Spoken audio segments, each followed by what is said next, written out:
This is a Squiz Kids podcast. Your fresh take on what's happening in the world around you. Each week we give the world globe a spin and see where we land. Then we take the kids of Australia on an audio excursion to visit that country and its people.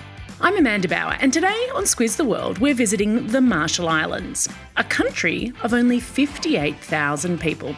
That's about the same population as Wagga Wagga in New South Wales. The Marshall Islands are also one of the least visited countries in the world, but that could be about to change with direct flights from Australia having just started. So strap yourselves into the Squiz Kids Superfast Supersonic Jetliner as we take off and take a squiz at the Marshall Islands. Just the facts. The Marshall Islands are near the equator in the Pacific Ocean, between Australia and Hawaii. The country is made up of 1,156 individual islands and islets, which is a word for a very little island. Of all the territory that makes up the Republic of the Marshall Islands, 98% is water. That is a higher proportion than any other country in the world. Now, because of all that water and all those different islands, Marshallese people are some of the best sailors and navigators in the world. For thousands of years, they've made navigational charts or maps out of sticks, coconut fronds, fibre and cowrie shells. The charts don't just show sailors where the islands are, but also what kind of ocean swells and currents flow around them. These map-making methods were passed down from father to son, and the Marshallese only stopped using the method of navigating after World War II, when electronic navigation devices were introduced. Still, if the GPS fails, they'll have something to fall back on. Check your episode notes for some cool links to stick charts.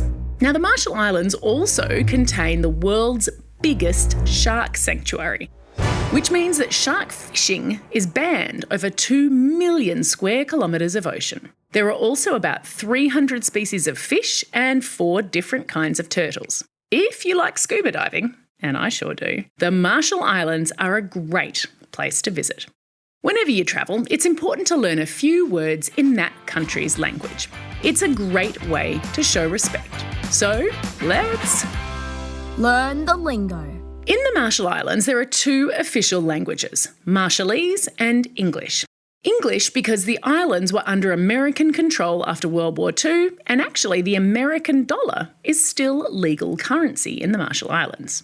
Now, we tried hard to find a Squiz kid who speaks Marshallese, but so far, no luck. If you do, let us know and we'll edit this podcast to include you. In the meantime, though, you'll have to make do with me trying to teach you a few things in Marshallese.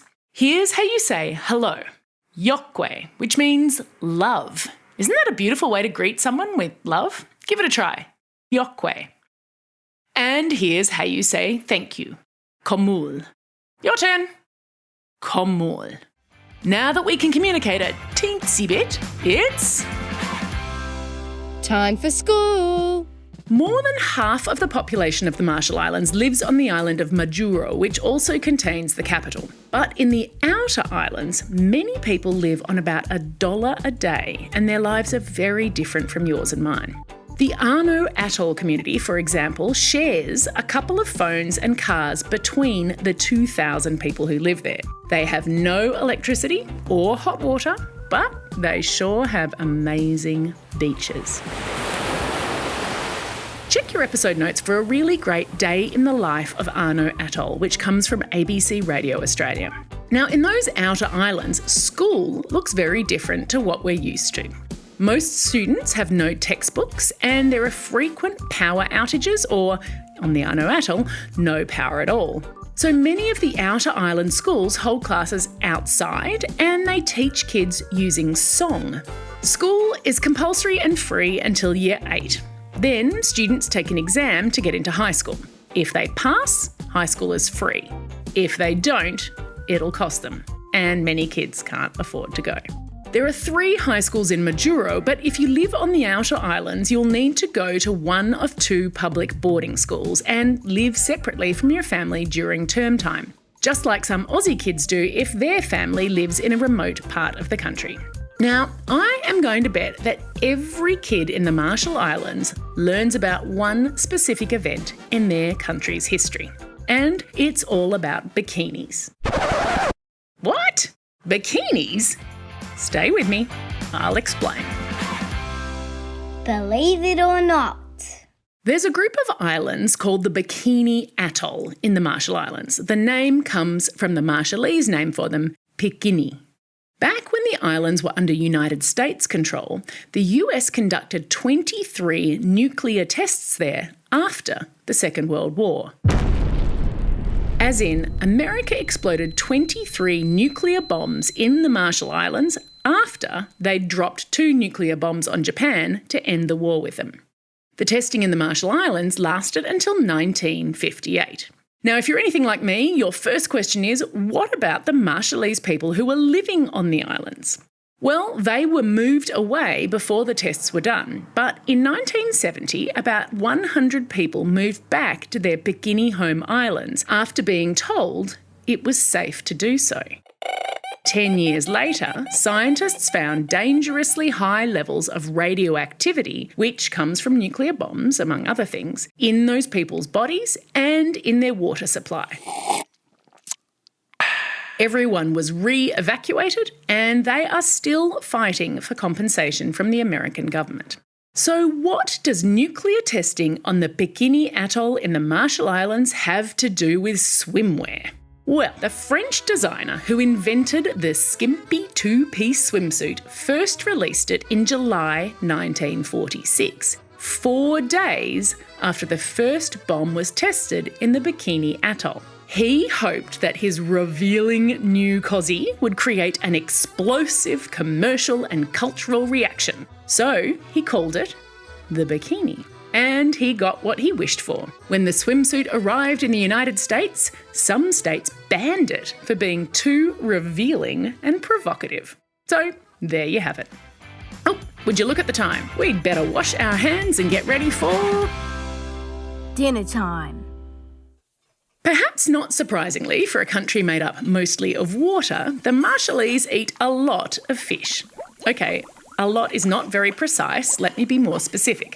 The Marshallese eat 100 kilograms of fish per person each year on average. Fishing is a common activity on the islands, of course, and there are 50 various phrases and words in the Marshallese language devoted to fishing techniques. So perhaps not surprisingly, the national dish is barramundi cod wrapped and steamed in banana leaves. And it's often served with something called chukachuk. Chukachuk are coconut rice balls. You need only 2 ingredients to make them. I'll leave that up to you to figure out. They're coconut rice balls. It's probably not very hard. And there's a recipe for them in your episode notes. Tuck in. Time for the quiz. This is the part of the podcast where you get to test how well you've been listening. Question number 1. The Marshall Islands has the world's largest sanctuary for which marine animal? Yep, that's right. It's the shark.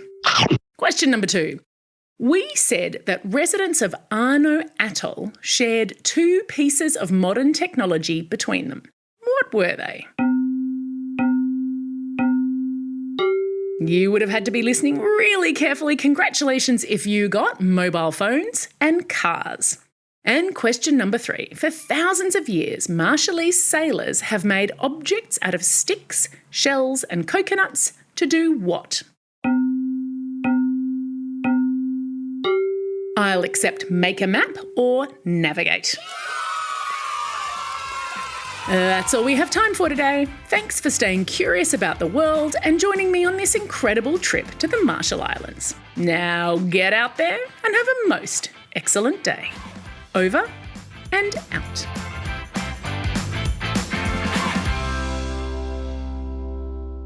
These episodes are edited and engineered by Carter Quinn. If you enjoyed that little trip, don't forget that every Wednesday all through the Christmas holidays, the Squiz Kids Superfast Supersonic Jetliner will take off weekly to explore a new country. We've got Latvia, Cuba, Ireland and more on our itinerary. And on Saturdays, Bryce will be challenging you and your grown-ups to a kids versus adults quiz on a different topic each week. And on Mondays, we'll be releasing a Squiz Kids shortcut, where we'll dive into the who, what, where, when, why, and how of big topics like sharks, YouTube, fireworks, and more. All of this amazing content is absolutely free. Consider it Bryce's and my gift to you this festive season.